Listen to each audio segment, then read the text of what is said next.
ಒಂದೇ ಮಾತರಂ ಒಂದೇ ಮಾತರಂ ಒಂದೇ ಮಾತರಂ.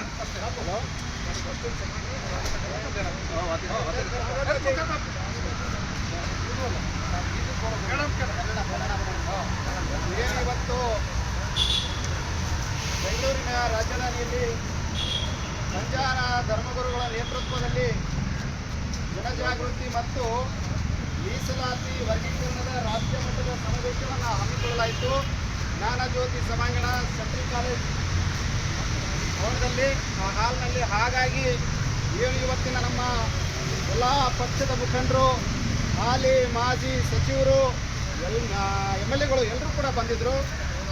ರಾಜ್ಯದ ಮೂಲೆ ಮೂಲೆಯಿಂದ ಅವರ ಸ್ವತಃ ಖರ್ಚಿನಲ್ಲಿ ಎಲ್ಲ ಸಮುದಾಯದ 99 ಸಮುದಾಯದ ಜನಗಳೆಲ್ಲ ಆ ಸಮಾವೇಶಕ್ಕೆ ಬಂದಿದ್ದರು. ಅಲ್ಲಿ ನಮ್ಮ ರಾಜಕೀಯ ಮುಖಂಡರು, ಧರ್ಮಗುರುಗಳು ಹಾಗೂ ಸಮುದಾಯದ ಎಲ್ಲ ನಾಗರಿಕರೆಲ್ಲ ಸೇರಿಬಿಟ್ಟು ಒಂದು ಚಿಂತನೆ ನಡೆಸಿದ್ವಿ.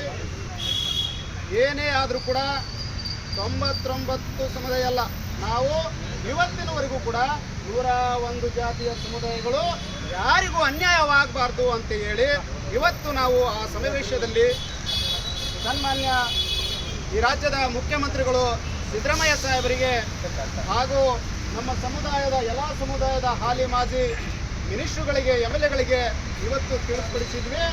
ಯಾವುದೇ ಕಾರಣಕ್ಕೂ ನಮ್ಮ ಸಮುದಾಯ 101 ಜಾತಿಯ ಸಮುದಾಯಗಳಿಗೆ ಅನ್ಯಾಯವಾಗಲಿಕ್ಕೆ ನಾವು ಬಿಡೋದಿಲ್ಲ ಅನ್ನೋ ಒಂದು ನಿರ್ಣಯವನ್ನು ನಾವು ಹಾಕ್ಕೊಂಡಿದ್ವಿ.